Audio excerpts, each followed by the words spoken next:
이동형 뉴스 정면 승부. 이동형의 뉴스 정면 승부.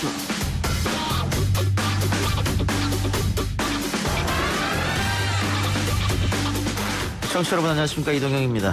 다스는 누구 겁니까? 이명박 전 대통령의 다스 2심 선고가 내려졌습니다. 듣고 오겠습니다. 도곡당이 어떠다고요? BBK가 어떠가요?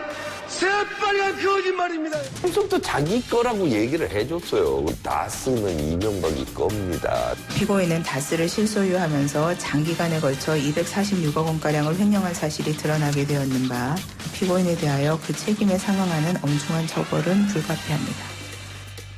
마지막 선고는 1심 때 정계선 판사였는데요. 항소심에서는 1심보다 더 무거운 징역 17년 선고가 내려졌습니다. 주진우 기자 잠시 후 만나봅니다.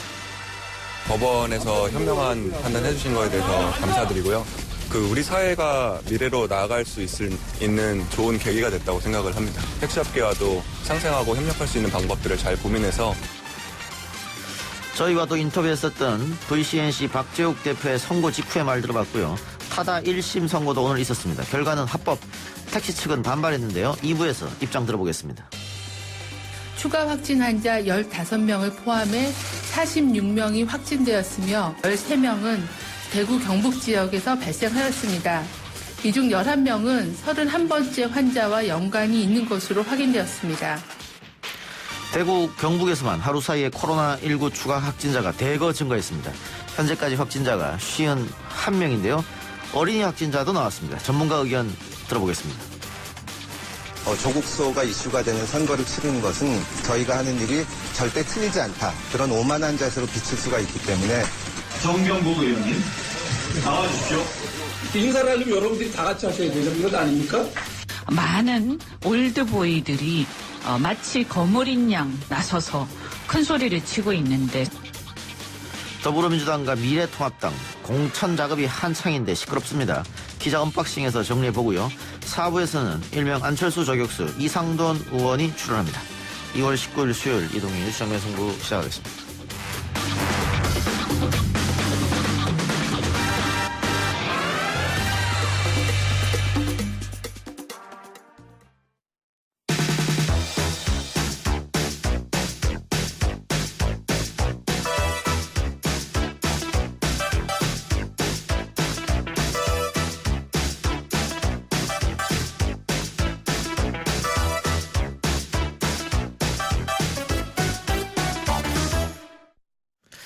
지난해 3월 보석으로 석방돼 불구속 상태로 재판을 받아온 이명박 전 대통령. 오늘 다시 법정 구속됐습니다. 항소심에서는 뇌물액도 늘어나면서 형량도 늘어났는데요. 주진우 기자 연결해서 이야기 나눠보겠습니다. 기자님 나와 계십니까? 네, 안녕하십니까? 예. 자, 다시 법정 구속됐는데 어떻게 예상했었습니까? 네, 예상했었습니다. 예. 이명박 대통령도 예상을 한 것 같았어요. 예. 다른 재판과는 달리 오늘은 재판 거의 40분, 50분 전에 나와서 지지자들과 일일이 악수하고 들어가는데, 예. 평소에 수행단보다 훨씬 많은 사람들이 왔고, 예. 선고여서 만에 하나를 걱정했겠지만 주변 사람들이 많이 와서 마지막 이명박 대통령의 가는 길을 지켜본다 그런 느낌이 들더라고요. 그래서 본인도 짐작한 것 같다는 생각이 들었습니다. 근데 법조인들의 의견은 네. 최종 판단이 나올 때까지 보석으로 아마 불구속 상태에서 재판 받을 가능성이 있다 이런 얘기를 했었는데 법정 구속됐어요? 그 이유는 있을까요? 법조인들이라는 사람들 잘 몰라요. 그래서 잘 몰라요. 그냥 하는 얘기였는데 보석으로 나왔기 때문에 이어질 거라는 생각이 있었는데. 예. 아까 말했다시피 지난해 3월 6일 날 보석으로 나왔습니다. 그리고 보석으로 이렇게 오랫동안 15년 중형을 받은, 뇌물로 중형을 받은 사람이 이렇게 오랫동안 보석으로 있는 것 자체가 특혜라는 시비가 오고요. 거기다가 박근혜 대통령과 특혜 시비가 또 겹치는 데다가 또 이번에는 이명박 대통령 재판을 맡은 판사님이 정준영 부장판사님이신데요. 이분이 삼성을 봐준다 이런 의혹의 눈초리가 따갔기 때문에 이분이 이명박 대통령까지 케어할, 이명박 대통령까지 이렇게 봐줄 수 있는 그 정도의 그 역량이 안 됩니다. 그래서 이번에는 어려울 거라는 그 예상을 하는 사람들도 있었습니다. 예. 그런 목소리는 좀 안 들렸죠. 네. 그 1심보다 형량이 늘어났는데 그 주된 네. 원인은 어디에 있습니까? 원인은 그 삼성의 뇌물액수가 예. 늘었습니다. 그 2심 재판 과정에 예. 한 51억 원 가량의 뇌물액수가 늘었거든요. 예. 근데 이 부분을 뭐 삼성 뇌물액수를 전체를 다 인정하진 않았습니다만 예. 뇌물액수가 늘었고 다스 횡령액도 늘었어요. 예. 그러니까 다스는 누구 겁니까? 다스는 MB 것이라는 예. 것도 확실해졌고 거기에 뇌물액수가 늘어서 예. 그 형량이 늘어나는 거는 뭐 그 당연한 일인데 예. 뭐 2년 늘었습니다. 예. 그래서 징역 17년이 됐습니다. 예. 나머지 뭐 벌금이나 추징금은 벌금은 똑같고요. 추징금은 좀 줄었습니다. 예. 1심 판결에서도 다스는 이명박 것이다라는 판결을 재판부가 했는데 2심에도 네. 마찬가지고 방금 네. 50여억 원 뇌물이 늘어났다고 했잖아요. 네. 그거는 1심에서 없었던 얘기가 2심에서 검찰이 다시 갖고 온 겁니까? 네네 그렇습니다. 그 2심 재판 과정에 예. 국민원익위원회에서 그 공익제보자가 예. 삼성에서 그 이명박 뇌물이 그 다스 소송비 대납한 게 더 있어요 이런 자료가 그 제출됐는데 그 자료를 미국에서도 그 수사를 통해서 그 명확하게 입증을 했어요. 그래서 뇌물은 뭐 명확했습니다. 그래서 유죄 취지의 판결을 내리지 않을 수 없었습니다. 재판부로. 예. 최근에 사법농단, 국정농단 사건에서 보면 직권남용, 권리행사 방해가 거의 무죄가 나는데 이번 네. 이명박 전 대통령도 이 부분에 대해서는 어떻게? 몇 가지 부분에 대해서는 그렇지만 우리 이명박 대통령은 죄질이 아예 좀 다릅니다. 예. 네, 뭐 횡령이고 뇌물이에요. 예. 삼성으로부터 받은 뇌물인데 그 뇌물을 통해서 그 사면을 해주거나 뇌물을 통해서 해준 것도 명확하고요. 돈을 받았다는 게 명확하고 돈을 줬다는 삼성 측의 주장도 명확합니다. 그렇기 때문에 이번엔 좀 빠져나갈 수가 없었죠. 예. 그 이 전 대통령은 박 전 대통령과는 달리 그 열혈한 그 팬층이랄까요? 그거 안 보이지 않습니까? 그러면은 지금 다시 구속된 거에 대해서 뭐 혹시 총선의 영향이라든가 어떻게 보세요? 태극기 부대는 없지만 이명박 대통령도 주변에 사람이 많고요. 예. 이명박 대통령은 이권 공동체로 굉장히 주변에서 돈을 많이 번 사람들이 많습니다. 그런데 그 바깥에서 이렇게 보여주는 지지층은 좀 없지요. 그래서 예. 정치적 영향력이 없는 거 아닌가 이렇게 생각하는 예. 사람도 있는데 예. 저는 꼭 그렇게 보진 않아요. 이명박 대통령도 힘이 있고 영향력이 상당한데 이 구속이 저는 이명박 대통령이 구속되면 그 범야권, 그러니까 야권 지지자들이 약간 결집할 거 아닌가 이런 생각도 해보긴 했는데 그렇게 큰 영향을 미치진 않을 것 같습니다. 그런데 대통령이 2명이나 전직 대통령이 2명이나 감옥에 갔다. 이건 너무하지 않느냐 이런 걸로 정치적으로 이용할 수는 있겠죠. 보수 쪽에서. 네. 예. 그 박 전 대통령 이야기가 나왔으니까 그 뭐 총선 전에 뭐 구속 집행정지라든가 형집행정지 아니면 보석, 뭐 사면 이야기까지 나오고 있거든요. 어떻게 보세요? 실현 가능성이 있다고 보십니까? 박근혜 대통령은 사실은 박근혜 대통령이 징역 25년을 받고 또 추가로 5년을 더 받았습니다. 그래서 굉장히 긴 시간 동안 감옥에 있어야 되는데 지금 3년 넘게 감옥에 있었고 그리고 충실하게 수용 생활도 했고 좀 몸이 편찮은 것도 있고 그래서 내보내줘야 된다. 형집행정지나 사면을 해야 된다 이런 의견도 있는데요. 그래서 그게 정치권이나 그 국민들한테도 많은 호응을 받기도 합니다. 그런데 박근혜 대통령 주변에 재판이 많고요. 아직도 사건이 많아서 그 재판이 정리가 안 됐어요. 재판이 정리가 안 됐는데 무리하게 지금 이제 바깥에 내보낸 것은 무조건 특혜거나 아니면 법의 테두리를 넘어가는 부분이기 때문에 선거를 앞두고 선거를 한 달여 앞두고 이렇게 내놓거나 이렇게 변수를 만드는 거는 그렇게 지금 그런 모험을 감수하리라고 생각하지는 않습니다. 지난해 박근혜 대통령이 바깥에 나왔을 때 이제 박근혜 대통령의 옥살이는 거의 끝났다 이렇게 생각하는 사람들이 많았는데 사실 근데 국민들의 법감정, 국민들의 국민감정이 굉장히 좋지 않았거든요. 그래서 다시 감옥에 갔는데 박근혜 대통령도 당분간은 어려운 것으로 보입니다. 재판을 빨리 마치면 사면에 대한 고려가 있으리라고 생각합니다. 사실 그런 얘기를 하는 사람은 여권이나 청와대 주변에도 많습니다. 그러니까 어쨌든 재판이 끝나면은 고려할 사항이 지금 재판이 끝나지 않은 상태, 재판 중이기 때문에 좀 부당하다 이런 말씀인 것 같은데. 네, 그렇습니다. 너무 많은 재판들이 아직 남아있고 너무 많은 혐의들이 아직도 해소되지 않고 있습니다. 그러니까 뭐 국민 화합 차원에서 뭐 이런 얘기 분명히 나올 것 같아요. 또 과거에 뭐 전두환 노태우 전 대통령 사례도 있기 때문에. 그러나 그것도 총선 이후에 논의할 문제다. 네. 총선 때까지는 그 문제를 화두로 밥상 위에 올릴 가능성이 별로 없습니다. 오늘 재판 방청하셨습니까? 네, 제가 서초동에 갔는데 바깥에서 저는 지켜봤습니다. 이 전 대통령 겉으로 보기엔 어떻게 건강은 어때 보였어요? 이 대통령 건강하십니다. 올해나 80살인데요. 아직도 뭐 정정하시고요. 마지막으로 지지자들하고 악수하고 얘기하고 이렇게 하는 걸 보는데 아직도 정정하시고요. 감옥 생활도 잘 해내리라고 저는 믿습니다. 알겠습니다. 건강에 대해서는 괜찮습니다. 다른 이야기 여쭤보죠. 사법농단과 관련된 판사들 다 지금까지 다 무죄가 났습니다. 그렇습니다. 재판부가 재판에 개입을 했다. 그것은 헌법도 위반했다라고 하면서도 무죄가 났거든요. 네, 이거는 또 그러면은 법을 위반했는데 죄는 아니다 이렇게 하는데 그렇다면 이제는 재판에 개입하거나 아니면 권력이 개입했는데 직접적인 상하 수직 관계에 있는 명령권자가 아니면 다 무죄를 받는다는 것은 이거는 재판에 개입하거나 부정에 개입할 여지를 더 많이 만들어주는 것이기도 합니다.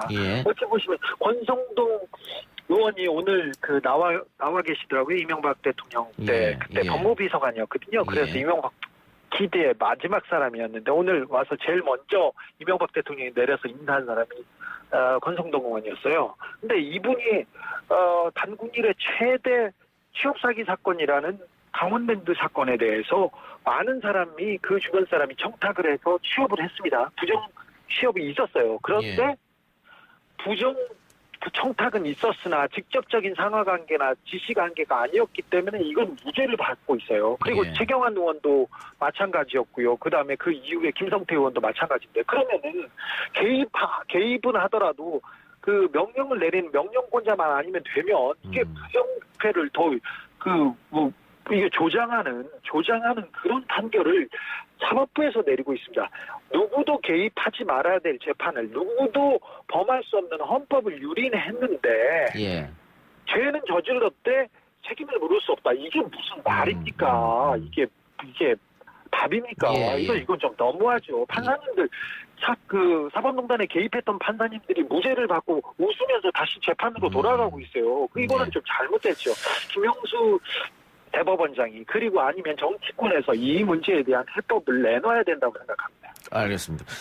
강원랜드 사건은 같은 혐의인 염동열 의원은 1심에서 징역 1년이 나왔는데 권성동 의원은 무죄가 났으니까 그 부분에 대해서 짚어주신 것 같고 이렇게 되면은 사법부의 불신은 좀 더 심해질 수 있겠다 이런 판단이신 것 같은데. 네, 지금 사법농단 사법부가 법과 양심이 아니라 상급자의 눈치를 위해서 정치적 이익을 위해서 행동하던 일을 지금 단죄하는 일인데 이 마지막 보루가 법이 아닙니까? 우리가 문제가 생기면 마지막에 법에 호소하고 재판에 가지 않습니까? 근데 이 재판의 공정성을 이렇게 잃고 이 헌법의 공정성이 훼손되고 있는데 이걸 방기하고 있습니다. 판사님들이 직접 이렇게 자정하거나 개혁내지 못한다는 것을 보여주고 있기 때문에 이거는 국가에서 가장 중요한 기관망이기 때문에 이 문제에 대해서는 다시 문제제기하고 국민들이 사법부 개혁을 위해서 헌법을 지키기 위해서 조금 관심을 쏟아야 되는 사안인 것 같습니다. 무엇보다도 시급하고 중요한 사안입니다. 2심 가서는 어떻게 바뀔 가능성이 있을까요? 바뀔 가능성 없습니다. 판사 친구분들이 주변 사람들이 하는데 이 재판의 공정성은 처음부터 담보되지 못했어요. 그래서 그래서 지금 재판의 결과도 뻔합니다. 근데 이렇게 그냥 뻔하도록 이렇게 그냥 사법농단을 그냥 면죄부를 주는 이런 재판을 계속 이렇게 굴러가도록 두는 거는 지금 위험한 일이라고 생각해서요. 이 문제에 대해서는 다시 문제 제기가 있어야 된다고 생각합니다. 알겠습니다. 주진우 기자 오늘 인터뷰 고맙습니다. 네. 네, 지금까지 주진우 기자였습니다. 1부 순서 마치고요. 2부에서 전병률 전 질병관리본부장과 인터뷰 시간이 있습니다. YTN 라디오 이동의 뉴스 정면 승부 2부 시작합니다. 잠시 잠잠했던 코로나19 확진자가 급증하고 있습니다. 하룻밤 사이에 확진자가 15명이 추가됐고 방금 또 5명이 추가돼서 확진자 수는 51명이 됐습니다. 감염 경로를 알 수 없는 코로나19 환자들이 무더기로 나오면서 지역 감염 우려가 현실화되고 있는데요. 질병관리본부에서는 코로나19 사태가 새로운 국면을 맞이하고 있다고 밝혔습니다. 전 질병관리본부장이었던 치의학전문대학원 전병률 교수 연결해 보겠습니다. 교수님 나와 계십니까? 네, 안녕하세요. 전병률입니다. 예, 하룻밤 사이에 추가 감염자가 20명 늘었어요. 네. 대구 경북 지역에서도 상당히 많이 늘었는데 상황이 네네. 좀 심각해졌다 이렇게 봐도 되겠습니까? 네, 지금 사실 29번 환자부터 감염원을 파악할 수 없는 그런 환자가 이제 계속해서 발생을 하고 있는데 특히 31번 환자가 예. 병원에 입원하는 동안에 발열 증상과 호흡기 증상 그리고 또 폐렴 증상이 있었음에도 불구하고 다양한 형태의 외부 활동을 했었죠. 예. 그리고 이제 그 중에서도 특히 6일 그리고 15일 두 차례에 걸쳐서 이제 종교 활동을 하면서 예. 많은 분들하고 접촉을 했고 그 결과로 지금 다수의 환자가 좀 발생하는 양상입니다. 예. 전형적인 지역사회 대량 발생 양상이라고 보면 좋겠습니다. 그 31번 확진자가 소위 말하는 슈퍼 전파자다 이렇게 봐도 되나요? 현 상황에서 정확하게 그 31번으로부터 접촉이 이루어졌는지 역학조사 결과를 이제 우리가 봐야 되겠습니다만 예. 현재 상황으로 봤을 때 이 31번 환자가 6일 그리고 15일 두 차례에 걸쳐서 교회를 가셨고 또 그때 이제 종교 활동을 하시면서 많은 분들하고 접촉이 있었던 걸 미뤄봤을 때 이분을 통해서 다수의 환자가 발생하지 않았나 하는 그런 추정을 해볼 수가 있겠습니다. 예. 지금 질병관리본부에서 이 31번 환자와 접촉했던 사람들 전수조사 한다고 하는데 그렇다면은 확진자가 더 늘어날 가능성도 있을 것 같은데요? 네, 그렇습니다. 사실 이분이 이제 종교 활동을 할 때 그 종교 공간이 상당히 밀폐되고 좁고 그리고 또 신도들이 상당히 밀접된 상황에서 예배를 받다고 알려져 있습니다. 예. 그렇다면은 찬송가를 부른다든지 또 주위에 있는 신도들하고의 대화를 한다든지 그러면서 이제 이분의 호흡기 증상 또 발작적인 기침 그런 것들을 통해서 다수에게 비말이 전파됐을 가능성이 상당히 높을 것으로 생각을 합니다. 예. 네. 그래요. 1000여 명과 같이 예배했다 이런 보도도 있었는데 지금 확진자가 다녔던 그 교회에서 내부 공지를 통해 소속 신도들에게 신천지 교회입니다. 거짓 대응을 종용했다 이런 의혹도 불거졌는데 우리가 가짜뉴스 사례도 있습니다만 이런 의혹이 만약에 사실이라면 얼마나 위험한지 좀 말씀해 주십시오. 네, 그건 아주 절대로 그런 일이 있어서는 안 됩니다. 예.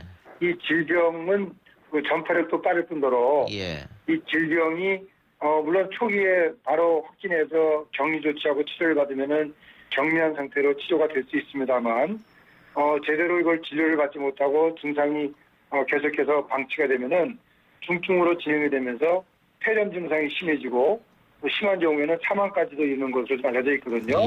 그렇기 때문에 이 31번 환자와 함께 이 접촉했던 분들은 본인 건강을 지킨 것은 물론이고 다른 사람에게 이 질병이 감염 또는 확산되는 것들을 방지하기 위해서는 반드시 그 접촉 사실을 보건당국에 신고를 하고 그리고 또 보건당국으로부터 이런 자가격리라든지 그런 조치를 안내받고 그 안내에 따라서 행동을 하셔야 됩니다. 절대로 이걸 숨기는 일은 있어서는 안 되겠습니다. 예. 만일 신천지 교회에서 예배 같은 거 할 때 마스크를 끼고 했다면은 이렇게 심한 확진자 수가 갑자기 늘어나고 이러진 않았을 가능성도 있습니까 혹시? 물론 그 예배를 볼 때 그 다수의 신도들이 뭐 전부 마스크를 착용을 했다고 한다면은 이렇게 많은 수의 이 환자들이 동시다발적으로 발생하지는 않을 것으로 생각을 합니다만 이제 상황을 이제 좀 더 지켜봐야 되겠죠. 뭐 그 주위에 있는 분들이 우연히 마스크를 또 안 쓴 분들이 많았는지 뭐 이런 것들은 알 수가 없으니까 현재로서는 이제 전수조사 결과 얼마나 많은 환자가 나오는지 그걸 지켜봐야지만이 그분들이 말씀하시는 게 얼마나 진실에 가까운지를 알 수가 있을 것 같습니다. 지금 감염 경로를 알 수 없는 확진자들이 대부분 그 연세가 좀 있으신 분들이거든요. 네. 그러면 면역력이 약한 노인들이 이 바이러스에 더 취약하다 이렇게도 볼 수 있겠네요.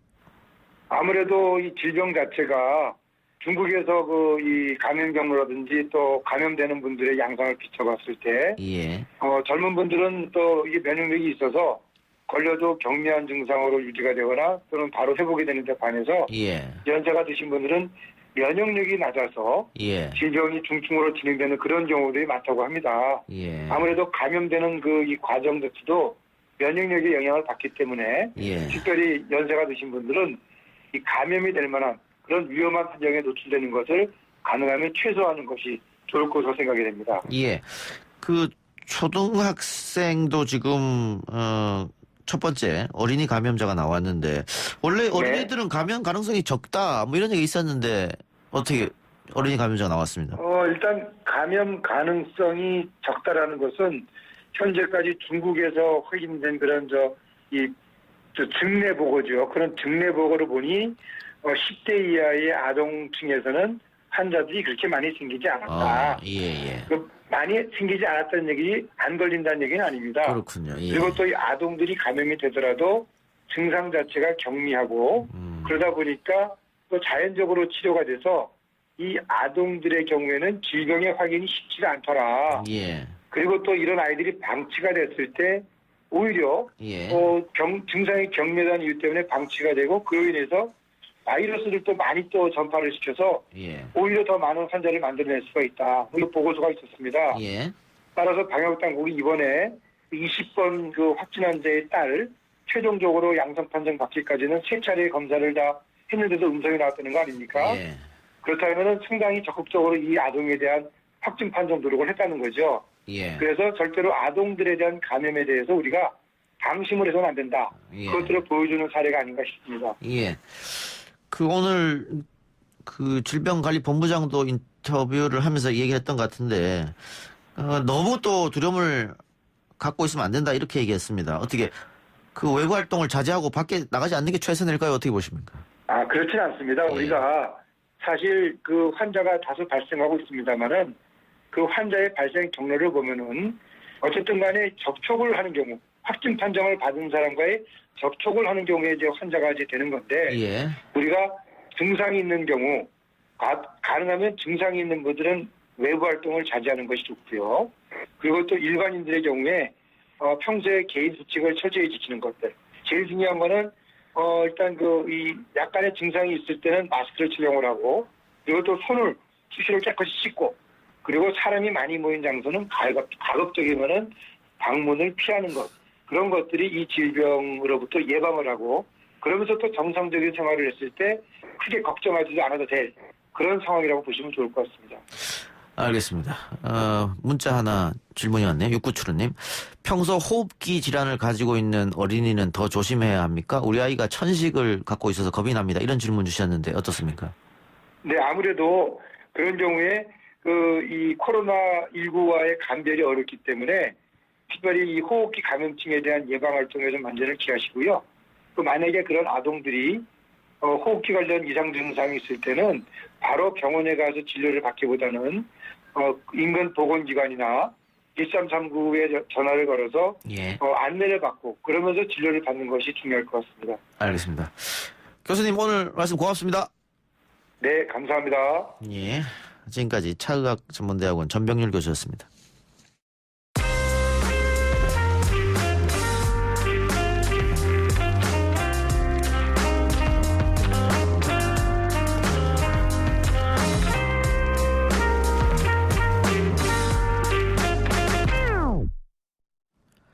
불법 택시 논란을 빚은 차량 호출 서비스 타다가 합법적 렌터카 서비스라는 법원 판단이 나왔습니다. 재판부는 타다 이용자와 쏘카 사이 임대차 계약이 성립된 것으로 봐야 한다며 이재용 쏘카 대표 등에게 무죄를 선고했는데요. 무죄 선고 이후에 전국 택시 노동조합 연맹 등 택시 4개 단체는 타다의 명백한 유사 택시 영업에 면죄부를 준 것이다라면서 법원의 판단을 인정할 수 없다는 성명서를 발표했습니다. 전국 택시연합회 이양덕 상무 연결해서 오늘 판결에 대한 입장 들어보겠습니다. 이양덕 상무님. 네, 안녕하세요. 예, 오늘 아직 1심입니다만 무죄 판결이 네. 타다의 무죄 판결이 났습니다. 어떻게 보셨습니까? 많은 전문가분들이 타다는 서비스 혁신 정도는 볼 수 있어도 혁신이 아니고 공유 경제가 아니다. 예. 이렇게 또 말씀들 하시고요. 예. 우리가 다시 한번 말씀드리자면 혁신 공유 경제를 거부하는 것은 아닙니다. 우리 택시업에서도. 예. 근데 이제 조금 분노하는 것은 혁신을 가장하고 4차 산업으로 포장된 이런 행태에 대해서 이제 분노를 하고 있는 건데요. 예. 그런 이제 4차 산업이는 혁신을 가면을 쓴 타다가 끊임없이 이제 여론을 호도한 결과 어쨌든 법원이 오늘 1심에서 면죄부를 줬습니다. 예. 요즘 코로나 사태로 너무나도 지금 영업이 힘든데 실질적으로 예. 정말 우리 업에 종사하시는 분들 심히 유감을 넘어서 정말 100만 택시 가족이 이제 분노가 극에 달해 있는 그런 상황입니다. 예. 혹시 예상하셨습니까, 이런 결과? 예상은 저희도 사실은 그렇게 못했습니다. 예. 형량에 대해서 저희는 조금 낮게 나올 정도는 알았는데 예. 전혀 예상을 좀 못한 그런 상황입니다. 예. 자, 그 택시 영업 지금 전국 택시 노동자 연맹 등 4개 단체가 법원의 판단을 인정할 수 없다는 성명을 발표했는데 방금 말씀해 주신 그런 내용입니까? 성명서 내용은? 예, 이번 판결이 3차례 심리하고 나서 이제 오늘 판결이 이루어졌는데요. 제가 다 참가를 했습니다. 예. 네, 참가를 하다 보니까 그 내용이 주로 뭐였냐면은 재판장이 이제 물으신 게 택시와 다른 점이 무엇이냐 타다가 과연. 예. 그 부분을 쟁점을 계속 끌고 가시더라고요. 예. 사실 그 쟁점은 맞습니다. 그게 유사 택시들 저희가 계속 주장을 했기 때문에. 예. 근데 오늘 재판을 결과를 보니까 막상정을 가보니까 저는 민사재판 하는 줄 알았어요. 계약관계 따지고 초단기 렌터카 얘기 나오고 이러던데요. 예. 그래서 실질적인 쟁점에 대한 내용은 거의 판결 내용에는 없었다는 데서 저희는 좀 의아하게 생각하고 있습니다. 예. 그러니까 재판부는 어쨌든 콜택시가 아니고 렌터카 일종이다. 초단기 렌터카 이야기하면서. 네. 그리고 승객이 아니고 계약자다. 이런 얘기를 했단 말이죠. 네네. 예. 이제 제가 이제 초단기 렌터카라는 용어가 나올 때부터 조금 이상했는데, 예. 초단기 렌터카라는 게 인정이 되면은 이거는 유사 택시로 볼 수밖에 없는 겁니다, 실질적으로. 예. 초단기 렌터카를 통해서 일시적 알선을 해서 기사로 활용한다는 거거든요. 예. 이게 저희가 얘기하는 유사 택시 영업이죠. 예. 근데 앞서 말씀드린 대로 이거는 민사재판이나 이럴 수 있는 계약 관계를 계속 집중적으로 따지고 그 부분이 임대차 계약이 맞다. 이런 식으로 해서 렌트카 사업이냐 택시 사업이냐 이 부분을 이제 프레임을 가지고 가시더라고요. 그래서 좀 불길한 예감이 들었었는데 결론적으로 이런 결론이 났네요. 네. 예. 그 법원에서 또 택시보다 비싼 요금을 치르더라도 서비스를 이용하겠다는 이용자가 느는 것은 시장의 선택이다. 그리고 타다가 드러나와서도 타다가 이제 본격적으로 영업하면서도 택시가 매출이 줄었다. 서울 택시가 그렇게 볼 수 없다. 이런 말도 했단 말이죠. 네네. 시장의 선택이라도 저희가 공공선을 가진 이런 택시나 버스라든 이런 100년 면허체계로 이루어졌지 않습니까? 예. 이를 부정해서는 안 되죠, 실질적으로. 우리는 설사 혁신 4차 산업이 지금 계속 아니라고 이제 저희가 주장하고 또 아까 앞서 말씀드린 많은 전문가들이 그렇게 얘기는 하고 있는데 설사 혁신 4차 산업이 하더라도 우리 국민이 법을 지키며 법체계 테두리 내에서 뭐든지 이루어져야 될 거 아닙니까? 사업을 하든지 산업을 활성화시키든지. 대한민국 무업천지로 만들 수는 없지 않겠습니까? 네. 예. 자, 근데 지금 국회에서 타다 금지법이 발의되어 있는데 통과를 아직 못했습니다.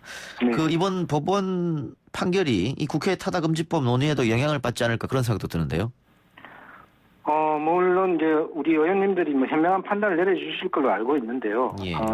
저희가 1년간 세 분의 아주 그 고귀한 희생이 또 있었습니다. 너무 안타깝죠. 예. 그 이후에 이제 상생 법안이 나와서 이제 국회에 지금 제출돼서 상임위까지 통과된 상황입니다. 이제 더 이상 갈등은 없애야죠. 이제 사회적 비용을 또 지불되지 않도록 해야죠. 예. 그런 의미에서 어쨌든 뭐 법원 판단은 이렇다 하더라도 이 상생 법안이 법사위에 조속히 상정이 돼서 통과 시켜주실 거를 우리 예. 백만 택시 이름으로 예. 간곡히 좀 부탁드립니다. 그 상생 이야기 하셨으니까 타다 측도 법원 판결 이후에 택시업계와 상생을 생각해 보겠다 이런 얘기를 했었던 것 같은데. 제가 봐서는 상생할 길은 그런 타다와 같은 유사 택시 영업은 당장 중단하는 게 아마 상생할 길인 것 같고요. 예. 그리고 얼마나 많은 그동안 시장 교란 행위가 있었습니까? 질서가 문란했습니까? 예. 더 이상 사회적 비용 갈등은 돼서는 안 됩니다. 예. 그래서 앞서 말씀드린 법안이 지금 제출되어 있습니다. 예. 이 부분들 지금 타다는 인정을 안 하고 있거든요. 이게 상생 법안이죠. 타다 금지 법안이 아니거든요. 예. 불법성을 없애고 플랫폼 운송 사업이라는 것을 제도권에 와서 같이 경쟁하자는 이런 법안인데 이상하게 프레임을 형성해 타다 금지법 이런 프레임을 형성해서 타다 측이 얘기하고 있는데 그건 전혀 사실과 맞지 않는 그런 법안입니다. 예. 앞으로 뭐 2심도 있겠습니다만은. 네. 택시업계에서 어떻게 또 다른 투쟁을 준비하고 있습니까? 어떻습니까? 지금 오늘 오후에도 지금 계속 그 사계단체장들 회의를 통해서 세부 계획을 지금 잡고 있는데요. 예. 저희는 이제 어디 막다른 길에 와 있는 겁니다. 예. 다음 주 중에 어쨌든 총 걸기 대회를 지금 일단은 준비를 하고 있고요. 예. 모든 역량을 동원해서 예. 어쨌든 지금 당면한 현안은 어쨌든 그 국회에 있는 법안 이걸 통과시키는데 좀 집중을 하려고 합니다. 택시 업계 자체에서 서비스 개선 이야기는 계속 하고 계시죠? 그렇죠. 지금 얼마나 많은 서비스 발전이 이루어지고 있습니까, 실질적으로. 예. 그건 체감하실 수도 있을 겁니다. 예. 이거 많은 분들이 문자로 답답하다, 이거는 상생이 아니다, 이렇게 이야기를 해주시는데 아마 택시 기사분들이 저희 방송 많이 들으시니까 실시간 문자를 보내주신 것 같습니다. 네. 검찰이 아마 항소를 할 것처럼 보이는데. 예. 2심 판결은 멈추지 말고 즉각 항소해야죠. 즉각 해야 되고. 2심 판결은 어떻게 날 것 같습니까? 2심 판결에 저희가 세세하게 그동안 검찰이나 저희가 물론 저희는 이제 고발인이기 때문에 당사자는 아니지만은 세세하게 챙기지 못했던 부분들 다시 한번 챙겨서 2심에서는 모든 역량을 다 동원해서 어쨌든 항소심에서는 꼭 좋은 결과가 나올 수 있도록 해야죠. 예. 이게 지금 이 논란이 어제 오늘 일은 아니고요. 재판 때까지 계속해서 논란이 있었는데. 네. 그래도 타다가 훨씬 편하고 서비스도 좋고 나는 더 많은 돈을 내더라도 타다를 타겠다라고 이야기하는 승객분이랄까요? 그분들한테 하실 말씀 좀 한마디 좀 하시기 바랍니다. 그럼 제가 좀 비유를 하나 해도 되겠습니까? 예를 들어 지금 강남에 불법 의료 성행이 굉장히 성행하고 있지 않습니까? 이분들 굉장히 기술 좋습니다. 우리 여사분들보다 더 잘합니다. 그리고 가격도 낮아요. 서비스 월등합니다. 이분들 다 면허줘야 됩니까? 타다는 전혀 이분들하고 다를 바가 없습니다. 그걸로 대신하겠습니다. 불법으로 시작했기 때문에 어쨌든 그런 의미로 말씀하신 거죠. 알겠습니다. 자, 저희 제작진이 타다 측에도 인터뷰를 요청했습니다만은 지난번에는 인터뷰를 받아들여서 했었는데 이번에는 거절했네요. 알겠습니다. 타다 측에도 한마디 하세요. 앞서 말씀드렸지 않습니까? 상생을 준비하고 미래를 준비하는데요. 이렇게 하시면 미래가 전혀 준비도 안 되고요. 상생할 방법을 제가 말씀을 드렸습니다. 당장 불법 유사 택시는 중단하시고 저희하고 고민하시죠. 그리고 국회에 올라가 있는 법안 통과에 적극 협조해 주십시오. 혹시 산학금이 인상됐습니까? 아니요, 그런 부분은 없습니다. 지금 문자로 기사분들이 산학금 인상됐다고 계속 이렇게 주셔가지고. 월급제 전액관리제라는 게 시행이 되다 보니까. 이제 그거는 임금 체계에 관련되는 문제인데요. 조금 다른 부분이에요. 그런 부분, 요즘에 코로나19 때문에 사람들이 밖에 많이 안 나간다 그래서 택시 업계도 과거보다는 영업이 잘 안 될 것 같은데 어때요? 많이 타격을 지금 받고 있죠, 실질적으로. 그래도 우리 기사님들 힘내시고.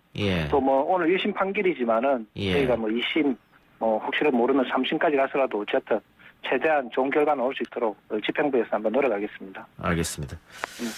오늘 인터뷰 감사하고요. 시간이 없어서 여기까지 듣고 마무리하겠습니다. 네, 감사합니다. 고맙습니다. 지금까지 전국 택시연합회 이양덕 상무였습니다. 예, 앞서서 말씀드렸습니다만 코로나 확진자가 하룻밤 사이에 20명이 늘었습니다. 그 가운데 대구 경북서만 18명의 확진자가 나왔는데요. 예, 외출하실 때 마스크 착용하시고 개인 위생관리 조금 더 철저히 해주시기 바랍니다. 1, 2부 순서 마치고요. 저는 뉴스 듣고 3부로 찾아뵙겠습니다. 아 글쎄 안 들려 들을 뉴스 없어 아무 뉴스도 귀에 들어오지 않아 듣고 또 들어도 들을 뉴스 없어 만든 게 이 프로야 이동영의 뉴스 정면 승부.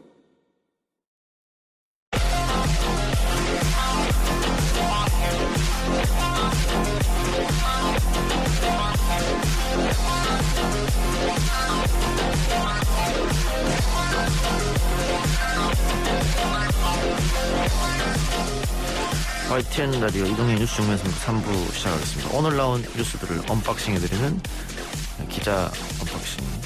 오늘은 내일신문 이재걸 기자 나왔습니다. 어서 오세요. 네, 안녕하세요. 예. 그 미래통합당이 공천과 관련해서 내일 뭘 발표하겠다고 했었는데 방금 보니까는 일부 지역 공천 현황을 발표했네요. 예, 5시 10분에 기자간담회를 열고 회의 결과를 발표를 했습니다. 예. 그 김영호 공관위원장이요. 예. 그 요점만 말씀을 드리면은 일단 살아남은 현역 의원이 이제 단수 공천된 현역 의원이 있고, 예. 처음으로 컷오프된 의원이 있습니다. 그렇습니까? 예. 예. 일단 먼저 단수 확정된 의원들을 보면은 강북구 갑인 정양석 의원과 예. 도봉구 의뢰 도봉구 의뢰 김선동 의원이 지금 이제 단수 확정을 받았고요. 예. 근데 이제 컷오프된 분은 인천의 미추홀갑인가요? 그 예. 홍일표 의원이 전략공천 지역, 그 미추홀이 전략공천 지역으로 지정함에 따라서 공천 배제되었습니다. 예. 그 외에 단수 확정된 예비 후보들은 강북구 을의 안홍열, 그리고 구로구 갑의 김재식, 그리고 인천 남동갑의 유정복 전 시장이 있습니다. 예.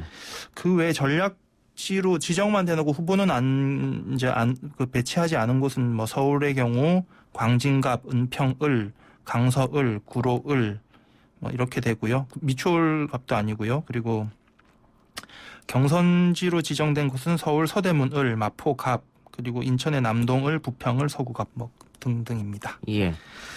알겠습니다. 뭐 내일 또 새로운 소식이 아마 있을 것 같고. 예. 자, 코로나 이야기부터 해볼까요? 대구 경북 지역에서 오늘 코로나19 확진 사례가 대거 발생했습니다. 예, 아까 낮만 해도 15명인데 벌써 20명이 됐네요. 그리고 예. 그중에 18명이 대구라고 했고, 대구 경북이라고 좀 뉴스를 봤습니다. 아까 예. 인터뷰도 하셨듯이 갑자기 늘어나가지고 그 중에서 이제 눈길을 끄는 게 이제 31번 환자하고 접촉한 사람이 유난히 많았다는 점이 지금 이제 회자가 되고 있습니다. 예. 덩달아서 지금 특정 종교단체가 다시 논란이 되기도 하고 있어요. 예, 그 31번 환자가 신천지 예수교회 신도라는 사실이 이제 뉴스 보도를 통해서 알려지면 질시고, 그리고 다른 접촉자 14명도 마찬가지다. 예. 마찬가지라는 사실 때문인데요. 이렇게 종교계에서는 좀 논란이 뉴스거리인 단체인데, 하여튼 신천지 측은 홈페이지에서 공지사항을 띄우고 오늘부터 대구 교회를 폐쇄를 하고 역학조사 방역 조치를 하고 있다고 했고요. 그리고 18일부터는 온라인 및 가정예배로 대체키로 했다고 입장을 밝혔습니다. 예. 근데 문제는 온라인상에서 신천지 측이 이제 신도들에게 대응 방향을 주문했다고 하면서 유포되고 있는 여러 가지 글들이 있어요. 예. 아무래도 이제 이미지가 좀 예민하다 보니까 그 신도인 사실이 알려질 경우, 아마 알려지지 않을 경우에 대비해서 어떻게 얘기해라, 이런 주문사항들이 있었고요. 예. 그리고 그 외에 이 교회의 예배 방식이라든지 규모라든지 빈도에 관한 좀 논쟁들이 있어서 이게 역학조사를 할 때 참고를 많이 해야 될 것 같다. 좀 그런 얘기들이 많습니다. 알겠습니다. 지금 정부나 질병관리본부의 대응은 전수조사를 하고 역학관계 조사를 하고 또 뭐가 있습니까? 지금 추가 조사는 제가 확인된 것은 뭐 그 정도인데 예. 일단 좀 사람이 부족하다고 해서 사람이 부족하고 또 음압 갑자기 많이 늘어났으니까 예, 병실도 당연히 모자라겠죠. 예. 거기에 대해서 다른 지역과의 협업이 되게 중요할 것 같다는 그 얘기를 지금 대구시 쪽에서 하는 것을 들었습니다. 예. 네. 그 지금 대구에서 열릴 예정인 각종 스포츠 경기도 뭐 잇따라 취소될 것이다 이런 얘기도 있고. 예. 방탄소년단 공연도 취소될 가능성이 있다 이런 얘기 들리네요. 연기가 됐답니다. 지금 조금 전에 아까 주간사인 SBS가 행사 홈페이지에서 일단 날짜를 못 박지 않고 연기하겠다고 밝혔고요. 예. 뭐 이게 또 주최를 했던 대구시는 그 방탄소년단 콘서트뿐만 아니라 그 오는 21일 날 예정됐던 대구 시민의 날을 비롯해 시가 주관하는 모든 행사를 취소하기로 했습니다. 예. 문재인 대통령이 코로나19와 관련해서 시도 교육감들에게 지역 방어망 구축 협력을 당부했네요. 예. 오늘 오전 청와대에서 17개 시도교육청 교육감과 간담회를 열었습니다. 뭐 확진자도 늘어나고 새학기도 다가오니까 이제 필요하겠죠, 그게. 거기서 이제 아이 안전이 무엇보다 우선이다. 이렇게 하면서 위생물품 비치라든지 위생교육, 기관 간 협력 이런 것들을 강조했고요.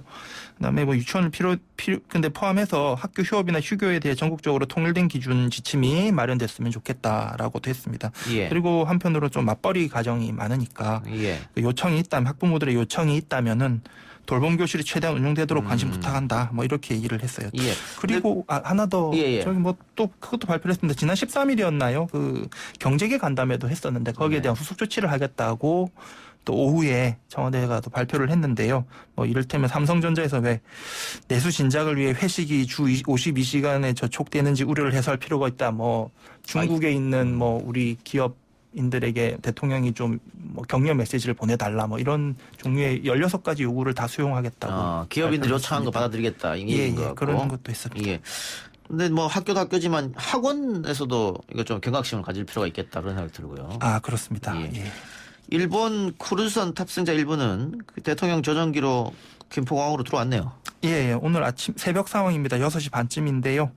그 14명 중에서 크루즈선에 있던 14명 중에서 귀국 희망자하고 일본인 배우자 7명을 태우고 왔네요. 아직 감염 증상은 없는 걸로 보도가 나오고 있고요. 임시생활시설에서 지금 지내고 있을 것 같습니다. 2주 동안 격리하는 거는 뭐 다른 우한에서 온 분들하고 똑같이 그렇게 하는 거고요. 그렇습니다. 이 코로나 악재 속에서 여당이 공천 발표 일부를 했네요. 수도권. 그 앞서 좀 말씀드릴 거는 또 불출마 선언도 나왔어요. 그 지역구가 서울 금천구인 이훈 의원이 불출마를 선언을 했는데 뭐 혼탁해져 버린 지역 내 상황이 당의 경쟁력을 갉아먹고 당원들의 단합을 저해할 수 있다고 판단했다라는 게 이제 불출마의 이유였어요. 약간 좀 개인사적인 문제가 내부에서 제기된 게 아닌가 하는 추측이 나오고 있습니다. 그 아까 또 공천에 대해서는 이제 당 공천관리위원회가 오늘 오전 수도권 전력공천 지역들을 발표를 했는데 뭐 서울 광진을에는 고민정 전 청와대 대변인이 됐고요. 원래 추미애 법무부 장관 지역구이기도 하고 지금은 미래통합당 후보인 오세훈 전 시장이 맞붙게 됐죠. 경기도 용인정은 이탄희 전 판사, 김포시 갑은 이제 김두관 이제 의원이 비우면서 생긴 김포시 갑은 김주영 전 한국노총위원장, 경남 양산 갑은 이재영 전 대외경제정책위원장, 연구원장. 밖에 뭐 고양시 을도 전략지역으로 남겼고 중구 성동구 을은 그 지역구가 지상욱 의원 그 미래통합당 의원 지역구인데 여기도 전략으로 남겼다가 지금 다시 고심하고 있습니다. 그 고민정 전 대변인 같은 경우에는 동작을에 나경원 의원과 뭐 맞붙인다 이런 얘기 있었습니다만 결국은 광진을 오세훈 전 의원과 맞대결 성사가 되는 거고. 그렇게 됐습니다. 이탄희 판사 용인정은 표창원 의원 지역구였죠. 맞습니다. 이번에 표창원 의원이 불출마 선언을 하면서 비게 되었습니다. 내일은 민주당이 선대위가 발족하네요. 뭐 예상했던 바대로 이해찬 대표하고 이낙연 전 총리가 공동 상임 선대위원장 체제로 갈 것으로 보이고요. 뭐 역할 분담도 대표는 전략을 짜고 전 총리는 유세 지원하고 뭐 이렇게 할 것 같다고들 보고 있습니다. 김남국 변호사를 둘러싼 논란은 계속해서 이어지고 있는 것 같습니다. 뭐 이미 있었던 일에 대해서는 얘기하지는 않겠고요. 그 어제 출마 기자회견 안 했지만 페이스북에서 청년 세대에게도 도전할 기회를 달라. 예. 조국 수호 프레임이 뭐라고 했더라. 이걸 가지고 가면은 비겁하다라면서 금태섭 의원을 겨냥을 하기도 했지요. 예. 근데 이제 오늘 6시까지가 공관위가 단독 신청한 곳 제공물 6시까지 받기로 했거든요. 예. 지금 6시가 넘었는데 예. 아마 김 변호사가 지원을 했다면 아마 이제 했다면 내일 아마 곧 발표가 될 것 같습니다. 예. 뭐 그렇게 되면 경선 치르면 되겠네요. 그렇게 하겠죠. 아마 아침에도 서른 의원이 또 말씀하시기를 금태섭 의원에게 이 대표가 그런 오해를 하지 말라는 취지로 또 얘기를 했다고 그런 얘기를 했죠. 그러니까 그래요. 경선으로 갈 가능성도 있어 보입니다. 알겠습니다. 그리고 민주당 현역 의원이 자신의 컷오프를 우려하는 문자를 주변에 보냈는데 그게 기자들 카메라에 포착됐습니다. 예, 국회에서 사진 기자들이 이런 식으로 단독을 내는데 보니까 오재세 의원으로 보여요. 내용이 그거거든요. 예, 노영민 보좌관 출신 이모 씨가 기어이 오재세 컷오프 시키려 한다.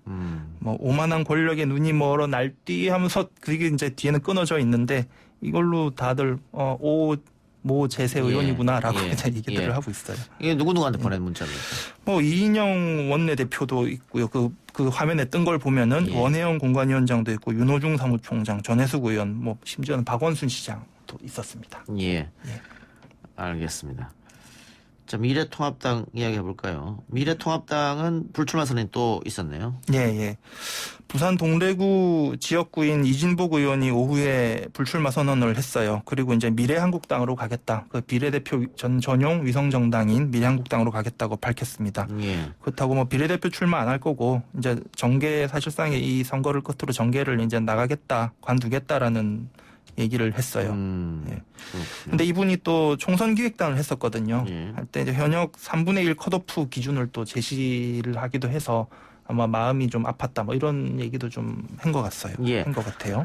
이현주 의원의 부산 출마를 놓고 PK 의원들의 비판이 나오고 또 이현주 의원은 김무성 전 의원을 비판하고 이렇게 설전이 오갔습니다. 예, 맞습니다. 좀 흐름을 잠깐 짚어보면 이 의원이 최근 인터뷰 등을 통해 가지고 중구 영덕 전략 공천을 김용호 공관위원장으로 약속받았다는 취지로 얘기를 했는데 거기에 대해서 이제 김무성 의원이 칭찬하면서도 다른 기자들의 질문에 칭찬하면서도 전략 공천하면은 분열할 수밖에 없다. 다른 후보들도 많으니까 경선을 해야 된다. 이 취지로 얘기를 했더니 이제 이현주 의원이 욱해서 막후 정치다, 구태 정치다 이러면서 또 맞받았고. 근데 여기에 대해서 또 오늘 장제원 의원이 페이스북에다가 또 한마디를 했어요. 자신을 너무 과대포장한다. 이현주 의원이. 그리고 오만하다. 이런 표현을 하면서 이현주 바람에 기댈 부산의 예비 후보는 단 한 명도 없고 그런 바람은 불지도 않는다. 이렇게 얘기를 했습니다. 통합은 했습니다마는 아직 삐걱거리는 것은 연식이 좀 남아있다 이런 것이고. 예, 그렇습니다. 심재철 원내대표가 오늘 원내교섭단체 대표 연설했죠. 예, 원내대표 교섭단체 연설의 내용은 문재인 정권 3년을 재앙의 시대로 규정을 했습니다. 하고 총선에서 이제 핑크 혁명, 지금 미래통합당의 당색을 얘기하는 거죠. 핑크 혁명으로 문재인 정권의 3대 재앙, 헌정 재앙, 민생 재앙, 안보 재앙 이 세 가지를 종식시키자는 정부 심판론을 폈습니다. 눈에 띄었던 것은 이제 여기서 사용된 단어들의 횟수를 찾아보니 미래는 8번 썼고요. 통합은 3번 썼는데 재앙은 18번을 썼습니다. 사실 좀 수권 정당으로서 면모를 보여주기 좋은 기회였는데 미래통합당이 새로 출범도 했고 이럴 때는 통합 메시지와 미래 메시지를 좀 보여줬으면 좋았을 텐데 주로 이제 재앙을 많이 언급했다는 게 좀 아쉽습니다. 예. 그런 비판이 있을 수도 있죠. 그런데 지금 미래통합당이 합당을 선언하고 박 전 대통령의 변호사죠. 유영하 변호사가 자유한국당을 탈당했어요. 그럼 이거는 박 전 대통령의 우중인 거 아니냐 이런 이야기가 있던데. 그것을 확인할 길은 없습니다. 왜냐하면은 지금 유 변호사는 수감 중인 박 전 대통령의 유일한 채널이거든요. 이른바 혼자 문고리 권력이에요. 어떻게 보면 조원진 우리공화당 대표나 홍문정 의원도 유영하 변호사를 통해서만 주로 소통을 할 수 있는 간접 소통을 하는 관계이기 때문에 이분이 유영호 의원이 자기의 의도로 그렇게 움직였는지 아니면 박 전 대통령의 의도로 그렇게 움직였는지는 해석의 여지가 좀 넓고요. 만약에 정말 메시지를 박 전 대통령의 의중이 실렸다면 아마 조만간 또 다른 메시지가 나오지 않을까 하는 추측들을 하고 있습니다. 뭐 특정 정당을 지지한다든가 그럴 가능성도 있겠죠. 예. 알겠습니다. 하나만 더 하고 마치죠. 코로나19 때문에 서울대학교 졸업식이 논란이 되고 있다고 하는데 어떤 논란입니까? 예, 뭐 사람들이 많이 모이면 안 되니까 성적 우수자 등 이제 66명만 참석하는 간이 졸업식을 하겠다고 서울대가 밝히면서 졸업식을 하는데 너무 사람들이 많이 몰리면 안 되니까 성적 좋은 친구들만 와서 졸업식을 해라 이거군요. 예, 그러니까 뭐 성적 지상주의다 이런 걸 발상에 비판하면서 이제 학교 그 대나무숲 페이스북이 시끌시끌했다고 하더라고요. 예. 이게 좀 문제가 있는 것 같기도 하네요. 형평성 논리에도 안 맞는 것이고. 그러니까 다른 수천 명의 졸업생을 들러리로 만드느냐. 뭐 학점보다 연구나 인턴 활동에 더 의의를 둔 학생들도 있는데 그렇겠죠. 이거는 그런 다양한 걸 고려하지 않았다는 지적도 있고요. 취소하려면 다 취소하든가 이래서 이제 서울대 쪽은 졸업식을 아예 취소하는 것보다는 간소하게라도 하는 게 낫다고 판단했다는 입장이고 뭐 나중에 나머지 졸업생들이 사진 촬영할 수 있게 포토존도 만들고 여름에 이제 8월 후기 졸업식에 참석할 수 있도록 하겠다라고 뭐 밝혔다고는 보도가 나왔습니다. 근데 논란이 이렇게 되고 하면은 또 방법을 또 바꿀 수도 있겠네요. 그러게 말입니다. 알겠습니다. 오늘 기자 언박싱 여기까지 듣겠습니다. 지금까지 내일신문 이재걸 기자였습니다. 수고했습니다. 감사합니다. 3부 순서 마치고요. 4부 이상돈 의원과 함께 돌아오겠습니다. 이동희 뉴스 정면 승부 4부 시작하겠습니다. 바른미래당이 창당 2년 만에 사실상 해체 수순을 밟고 있습니다. 손학규 대표의 퇴진을 요구해온 바른미래당 의원들 의원총회를 열고 비례대표 의원들에 대한 제명을 의결했습니다. 비례대표 의원들은 스스로 탈당하면 의원직을 잃게 되기 때문에 이른바 셀프 제명 형식으로 탈당을 선택한 건데요. 손학규 대표는 소위 셀프 제명은 불법이고 해당 의원들의 당적 변경은 원천무효다라고 주장하고 있습니다. 그렇습니다만 제명된 9명의 의원 가운데 일부는 이미 안철수 전 의원의 가칭 국민의당 행을 준비하고 있죠. 그리고 또 한 분의 행보도 관심입니다. 무소속이 된 이상돈 의원 나왔습니다. 어서 오십시오. 네, 안녕하세요. 예. 네. 우리 방송 인터뷰할 때마다 제발 좀 제명해달라고 했는데 이 20대 국회 2달 남겨놓고 드디어 제명이 됐습니다. 대망의 제명을 달성했습니다. 대망의 제명. 그 의원총회에서 결정이 나는 것이죠. 당대표는 반대한 거고.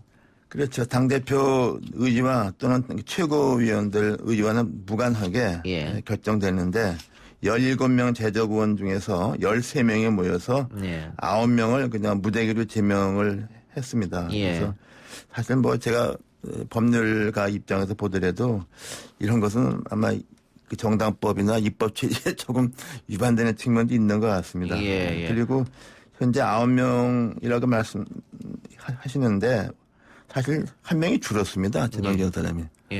그 제명 기껏 했는데 그 다음에 그 몇 시간 후에 마음이 바뀌어서 나는 제명 없던 거를 해달라고 그래서 그 제명을 철회해서 8명이 제명이 되었습니다. 그렇습니까? 그 사람이 최도자 의원입니다. 별일이 다 생겼죠. 최도자 의원은 다시 복귀했다 이렇게 보여지네요. 복귀인지 나도 잘 모르겠어요. 그 복귀가 제대로 된 건지 잘 모르겠어요. 이렇게 되면은 지금 바른미래당 의원은 9명이 남는 겁니까? 최도자 의원까지? 네, 그렇죠. 9명이 남는 것인데 그중에서 박주선, 김동철, 그다음에 주승용, 권은희 4명의 지역구 의원은 뭐 사실상 탈당을 할 것이다 이렇게 공언을 했죠. 아직 실행하고 있지는 않습니다. 그래서 당의 사실상 해체 수순이다 이렇게 제가 아까 얘기하기도 했는데 지금 손학규 대표는 윤리위원회의 제명 징계 의결이 없기 때문에 불법이다 이렇게 주장하고 있는데 이 법리 관계는 어떻게 되는 겁니까? 네, 우리 정당법은 의원의 제명은 당원 당규에 의한 절차 외에 의원총회의 그 과반수 의결이 필요하다고 돼 있어요. 그래서 제가 보더라도 일단은 당의 그 윤리위원회 같은 데서 절차를 거치고 의원총회에서 당원 당규 때는 3분의 1을 넘고 그 다음엔 당 의사 최고 결정 기구인 그 최고위원회 어떤 보고를 통해서 당 대표가 이렇게 추인을 해서 외부에 알려야 되는 것이 좀 맞다고 봅니다. 예. 근데 이번에는 그냥 원내대표 선에서 의결을 하고 국회 사무처에서 그런 사실을 그대로 인정을 한 것이죠. 예. 그 8명 중에 5명이 이제 국민의당이죠. 갈 것으로 보이는데. 네, 5명이 이제 국민의당 갈 것으로 예상이 되고 있습니다. 예. 실제로 갈지는 또 두고 봐야죠. 예. 네.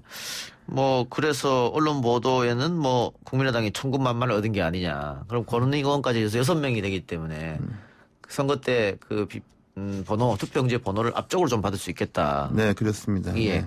근데 과거에 안철수 의원이 비슷한 상황에서 셀프 제명 안 된다고 제명을 불허했었거든요. 네, 그렇죠. 예, 그렇게 쭉 그 주장을 해왔고 또 이제 그 정당에 대한 보조금이 의원 숫자와 관계가 있죠. 그래서 뭐 저 그 박주현 의원, 장정석 의원, 또 사실상 박선수 의원은 뭐 그렇게 의사표시가 없었으니까 뭐 세 사람 때문에 2년 동안에 그 바른미래당에 국민 세금이 많이 갔다고 봅니다. 근데 바른미래당 사태 이미 예고된 일이다 이런 말씀했는데 이렇게 말씀한 이유는 어디에 있습니까? 저는 처음부터 이게 될 수가 없다고 봤어요. 예. 정당이라는 게 어느 정도 좀 뭐 가치랄까 어떤 문화랄까 또 사람 간의 어떤 인간관계랄까 어느 정도 상당히 공유되는 게 있어야 됩니다. 예, 예. 근데 굉장히 이질적인 집단이 세 집단이 둘도 아니고 셋입니다. 예, 예. 하나는 유승민 전 대표를 그렇죠? 위시한 예. 바른정당, 그다음에 안철수 전 대표와 또 안 대표를 따르는 비례대표 의원들, 거기다가 또 독자적인 행보를 한 몇몇의 호남 다선 의원들. 예. 그 두 집단이 아니라 세 집단이 전혀 어울리지도 않고 그렇게 가서 오래 갔죠. 제가 보기에는 오래 간 겁니다. 예. 그럼 당시에 덩치만 키우는 합당이었다. 가치 없이.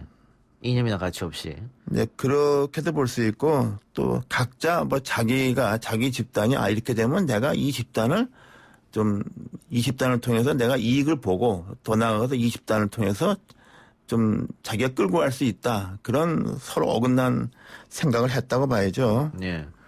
그 호남 3당 합당 관련해서 원래 17일 날 합당하겠다고 했는데 또 손 대표가 마지막에 틀어버렸거든요. 이 상황은 어떻게 봐야 됩니까? 그 합당을 하되 이제 무슨 당신께서 당분간 좀 대표 말하자면 3명의 공동 대표 중에 좀 선임 대표를 하고 좀 합당도 좀 천천히 하자 뭐 이런 기본 입장이었다고 봐야죠. 예. 거기에 대해서 또 대한신당 특히 이제 합당 논의의 주역인 대한신당 유성엽 의원 뭐 있죠. 장병환 의원 등 거기서는 그 부분에 대해서 상당히 더 수긍하기 어렵다는 거죠. 거기는 기본적으로 이런 게 있습니다. 국민의당이 안철수 전 대표와 지역구 호남 의원들 또 비례대표 이렇게 됐는데 그 호남의 지지가 사실상 그 선거하는데 상당히 기여했죠. 그렇죠. 많이 기여했죠. 예. 근데 이제 안 전 대표가 자기 의원들을 그냥 데리고 그냥 떨어져간 거에 대해서 말하자면 상당히 많은 제가 볼 때는 뭐 그야말로 민심이라고 해도 지나친 말이 아닐 겁니다. 네. 그것은 저 사람들이 호남을 적당히 이용하고 그냥 버린 게 아니냐 그런 시각이 많습니다. 그래서 안철수 전 대표뿐 아니라 거기 같이 갔던 호남 의원들도 좀 그런 좀 부담감을 지금 많이 느낀다고 봅니다. 예. 그 손학규 대표가 이 대표직에 연연하고 있다 이렇게 볼 수도 있을까요? 지금 그렇게밖에 해석하지 않을 수가 없을 것 같습니다. 예. 본인이 안 내려놓고 있으니까. 네. 예. 알겠습니다. 호남 민심 이야기해 주셨는데 그 방금 말씀하신 것처럼 4년 전 호남 민심과 지금은 완전히 달라진 것 같아요. 네, 그렇습니다. 그러나 또 한편에서는 지금 과연 호남 현재의 민심이 지난번 지방선거 때와는 다르다고 봅니다. 예. 네. 상당히 현 정권에서 드러났던 뭐 조국 전 장관 사태 같은 거 등등 요새 뭐 청와대 문제 이런 것 등등해서 상당히 좀 이 현 정부를 약간 좀 비판적으로 보는 회의적으로 보는 유권자도 많다고 봅니다. 다만 이제 그런 유권자들은 찍을 데가 없잖아요. 그래서 이제 우리 여기 대한신당 위주로 해서 우리가 좀 더 한번 쇄신하고 한번 다시 태어나면은 상당히 그래도 좀 지지를 얻지 않을까 보고 있는 것이죠. 예. 그 민주당이 이번에는 호남을 싹쓸이할 수도 있다, 뭐 이런 분석까지 나오고 있던데요. 저는 그렇게 보지 않습니다. 그거에 그리고 제가 보면은 뭐 다선 의원들이 뭐 어쩌다 그러는데 선거는 또 관록과 그 조직도 중요하고요. 그리고 뭐 제가 지난번에 지방선거도 보고 4년 전에 총선도 보니까 이 민주당에서 호남에 내보내는 이른바 신인 제가 보기엔 좀 전부 약해요. 스펙도 약하고.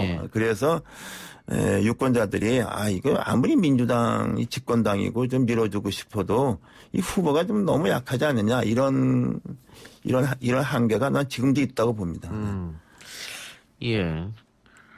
안철수 전 의원이 다시 국민의당 이름으로 이번 총선에 뛰겠다고 했는데 지난번에는 어쨌든 호남 민심을 얻어서 그 발판으로 꽤 많은 의석을 획득했습니다. 이번에 성공할 수 있을까요?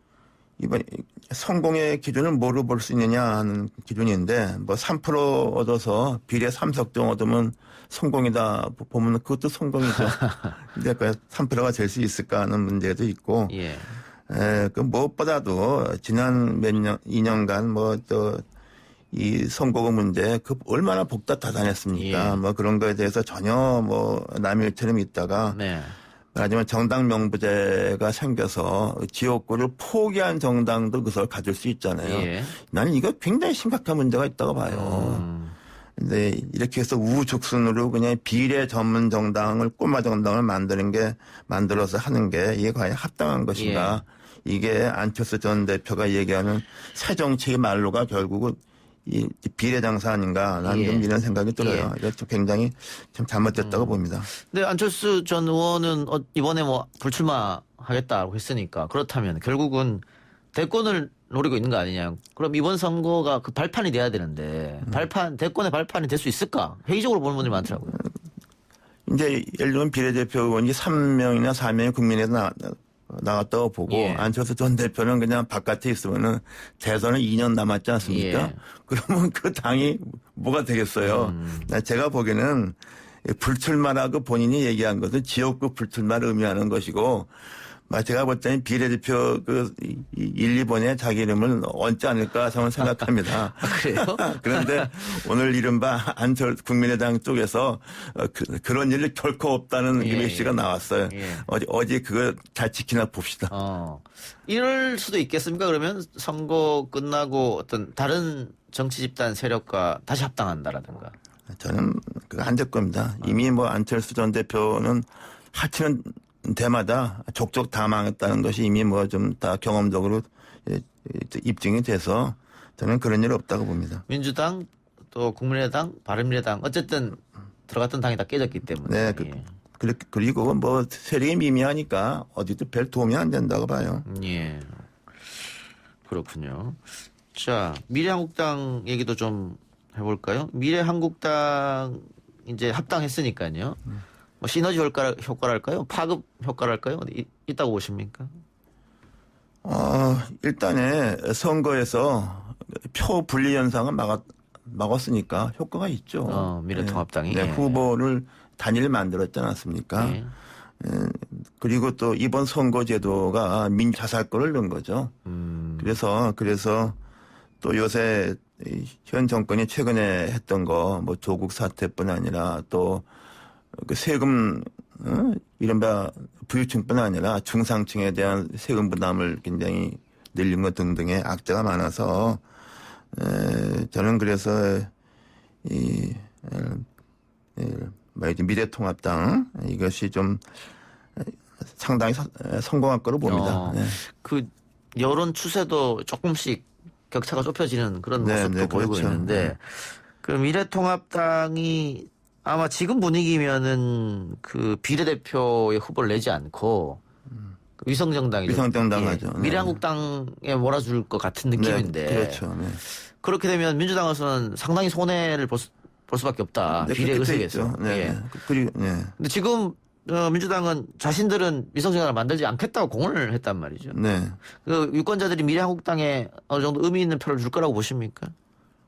그러니까 어떻게 보면 꼼수일 수도 있는데. 꼼수라도 네. 전 찍을 거라고 봅니다. 그냥 뭐 일본의 지역구에서 미래통합당, 과거 한국당을 찍었던 사람들 중에 대부분은 아마 이 비례 전문 정당을 찍을 겁니다.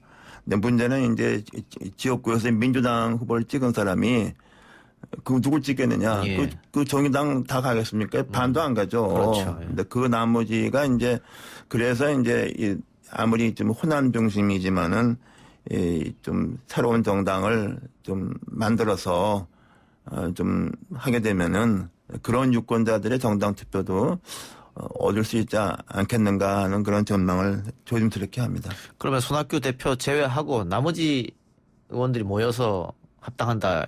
네, 결국은 이 말씀이잖아요. 네, 합당하고 좀 이렇게 선거를 이끌어갈 수 있는 그런 좀 인물을 좀 영입하게 되면은 뭐 그런 대로 정당 투표도 좀 할 수 있지 않을 것이고 또 의원 숫자가 많기 때문에 최소한도 정의당보다 나쁜을 받죠. 예. 네. 그러면 이럴 수도 있겠습니까? 호남에서 네.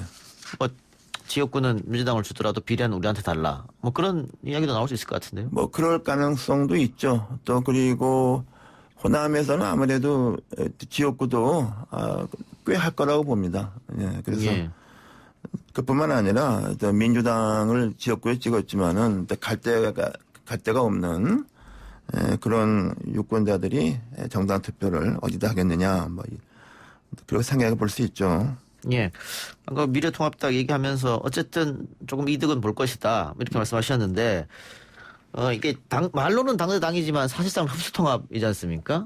네, 그래서 그렇죠. 그 새로운 보수당 의원들이 좀 홀대받고 있는 느낌을 받는 것 같고, 그래서 뭐 유승민 의원이나 뭐 하태경 의원이나 뭐 회의에 참석하지 않는 모습 뭐 이렇게 보여줬는데, 이게 또 이현주 의원 공천 이야기가 나오면서 벌써부터 파열음이 들리는 거 아니냐.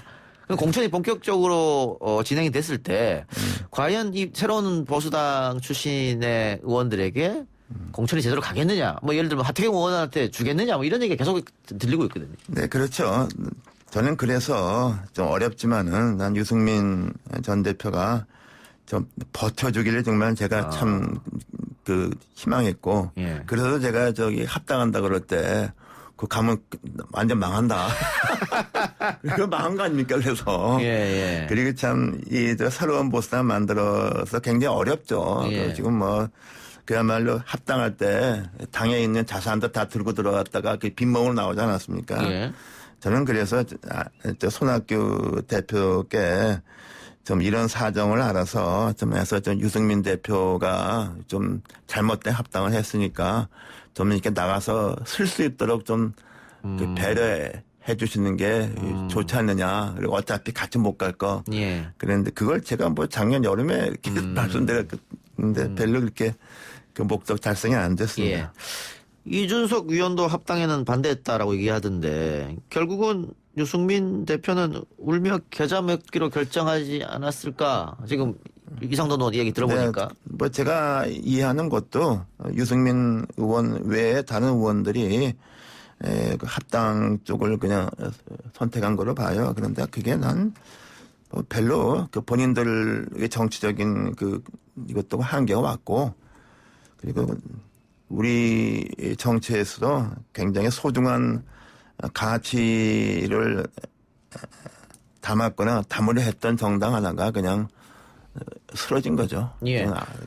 아쉽습니다. 예. 미래통합당이 어쨌든 뭐 새로운 보수당 이외에는 이제 뭐 시민단체도 좀 있습니다만 결국은 이현주 의원의 전진당이죠.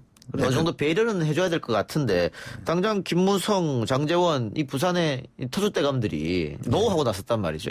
제대로 공천을 받을 수 있을까요? 이렇게 되면? 네, 근데요, 사실 무슨 당을 만들었다 그러는데 그것도 좀 복잡하고 쉬운 건 아닌데. 예. 그거 완전히 통합하기 위해서 당을 만드는 이것도 유행이 많잖아요. 예. 이것도 좀 세계에도 없는 일이고. 예. 그래서 뭐 사진 찍을 때 꽃다발이라도 1대1로 찍지만은 사실 대체로 거기서 볼 때는 의원 한 명 들어온 거 아닙니까? 예. 나는 그래서 이렇게 무슨 통합이라는 거 보여주기 식으로 이렇게 한 것이 과연 얼마나 효과가 있을까? 예. 방금 말씀하신 것처럼 새로운 보수당을 만들 때부터 이거 결국은 자유한국당이랑 합치려고 하는 거 아니냐 그런 지적이 계속 있었거든요. 결국은 뭐 또 그렇게 된 것이고. 자, 근데 유승민 의원이 지금 뭐 자맹이라고 할까요? 지금 보이지 않고 있거든요. 예. 그리고 뭐 그 미래통합당 측에서는 유승민 전 대표가 수도권에 나와야 되는 거 아니야? 뭐 이런 얘기까지 흘러나오고 있는데 그 한쪽에서는 지금은 자맹하더라도 결국은 선거가 가까워지면 결국은 등판할 것이다. 뭐 이런 얘기도 있고 어떻게 보십니까? 글쎄요. 저는 뭐 그런 명분도 별로 없지 않다고 봅니다. 별로 없다고 봐요. 명분이 별로 없다고 봐요. 명분이 없다. 네, 명분이 없어요. 그리고 지금 현재 좀 솔직히 그 현재 문재인 정부의 어떤 좀 그 지나친 또는 뭐 굉장히 독선적인 뭐 이런 것 때문에 좀 그냥 민심이 좀 많이 갔죠. 그러나 지금 이른바 황교안 체제에 대해서 저는 크게 뭘 그렇게 평가하고 싶지 않습니다. 알겠습니다. 자, 그럼 이제 가장 궁금한 게 지금 총선인데 민주당이 대통령 선거 이기면서 행정 권력을 장악했고 지방선거에 압승하면서 지방 권력까지 손에 넣었습니다. 이 총선에서 승리하면 의회 권력까지 손에 넣게 되는 건데 그 분위기가 지방선거 끝나고 나쁘지 않았다가 무슨 뭐 조국 사태를 겪으면서 또 뭐 부동산 문제 이런 거 겪으면서 이제 지지율도 많이 떨어진 상태인데 총선 전망 어떻게 민주당이 이번에도 승리할 수 있을까요? 지금 의석 부전이랑 비슷하지 않겠습니까? 지금 비슷하고. 그러면 실패했다고 봐야겠는데요? 민주당이 그렇게 승리할 그게 별로 저는 없죠. 없고 한국당 지금 통합당이죠. 거기는 뭐 이른바 동쪽 벨트는 뭐 대부분 승리하고 결국엔 수도권하고서 이제 충청인데 저는 그 결과를 볼 때 민주당과 정의당 또 이제 호남을 베이스로 한 제3당 뭐 이렇게 되면 대충 뭐 얼추 반 또는 조금 넘을 수도 있겠고 뭐 저쪽은 이제 사실상 한 당이니까 그래서 자칫하면은 제1당을 뺏길 수도 있죠. 그러면 의장 이게 의사방이 중요하잖아요. 의사방이 중요한 걸 언제 깨닫습니까? 탄핵에서 보는 거죠. 뭐 탄핵 얘기도 그 자유한국당 미래통합당을 지지하는 사람들한테 나오고 있는 실정이고 또 이번에 미래통합당에서 문재인 대통령을 선거 관련해서 고발하겠다 이런 이야기도 하고 있더라고요. 실제로 그런 작업이 있을 수 있을 것 같습니까? 탄핵은 불가능하죠. 탄핵은 그야말로 지난번 박근혜 전 대통령 탄핵도 새누리당 내에서 이탈이 생겼지 않습니까? 닉슨 대통령이 탄핵 직전에 사임한 것도 공화당의 리더들이 이건 안 된다고 해서 물러나를 한 거 아닙니까? 트럼프처럼 버티면은 될 수가 없어요. 저는 그래서 민주당이 뭐 그럴 리가 없기 때문에 뭐 탄핵이 이루어질 가능성은 없고 그러나 일당을 없죠. 뺏길 가능성은 있다. 일당을 뺏길 가능성은 뭐 있다고 봅니다. 그런데 뭐 정의당이나 또 호남 정당 이렇게 묶으면은 그래도 과반은 뭐 과반이 조금 넘을지 않겠는가 그렇게 봅니다. 지금이랑 비슷한 거죠. 뭐. 그러니까 지금이랑 비슷하게 되면 민주당은 뭐 패한 거나 마찬가지가 되는 거죠. 그렇지 않겠습니까? 글쎄요, 뭐 그거밖에 자기 실력대로 받는 거죠.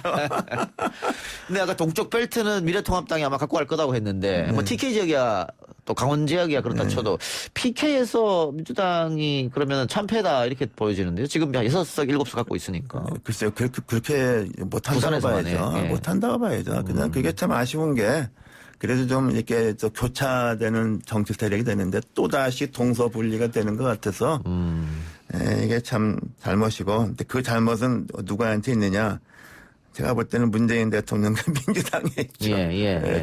정책을 이렇게 외골수로 몰아가고 자기 지지자들 위주로 정국을 끌어가니까 이렇게 되는 거죠. 뭐 선거에 패배한다면 그건 당연히 정부 여당의 책임이겠죠. 그리고 수도권 미래통합당에서 수도권에 사활을 걸고 있는 것 같은데 네. 지난번 총선에서는 민주당이 거의 압승을 했습니다. 그 수도권에서 특히 서울에서는 거의 다 승리했거든요. 이번에는 그것도 어떻게 많이 줄어들 것이다 격차가. 근데 그것도 좀 봐야 될 것 같아요. 지난번에는요, 보이지 않게 국민의당 변수가 상당히 있었어요. 그래서 수도권에서 민주당이 이겼지만은, 근데 그게 알 수가 없어요. 만약에 민주당과 그 새누리당 1대1 했을 경우에 지금보다 더 나았을까 못했을까. 사람들의 심리라는 게 제3당이 있으면은 참 묘하기 때문에. 그래서 이번에는 이제 수도권에서는 제3당 변수가 거의 없기 때문에 그렇게 제가 또 특히 중요한 것은 그 개인의 경쟁력, 또 선거는 조직이니까 그때 그것도 오히려 굉장히 더 중요할 것 같습니다. 예. 의원님 몇 번 이제 다음 총선 나한테 없다 이렇게 말씀하셨는데 안 나갑니까? 어딜 나가야 되나? 예, 국회의원은 그럼 다시 안 하십니까 이제?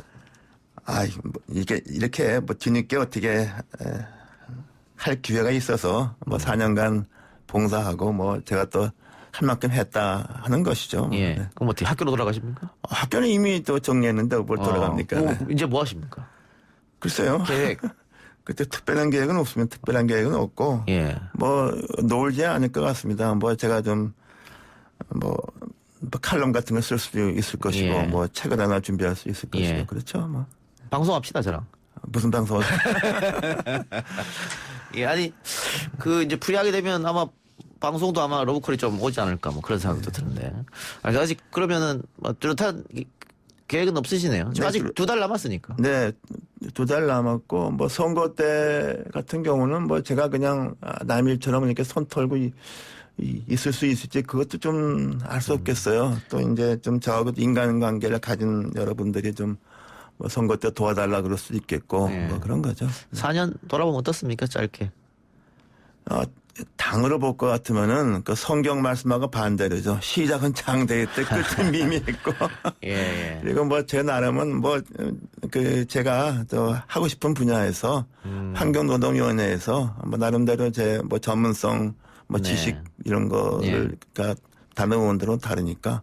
그래서 제가 의미 있는 일도 좀 했다고 보고, 어차피 방송국에 나왔으니까 제가 무엇보다도 방송에 있는 근로자분들의 권익을 위해서 많이 했었습니다. 고맙습니다. 우리 제작진이 박수 치고 난리 났네요. 오늘 인터뷰 여기서 마무리하죠. 고맙습니다. 네. 네, 오늘 방송 여기서 마치고 전 내일 다시 돌아옵니다.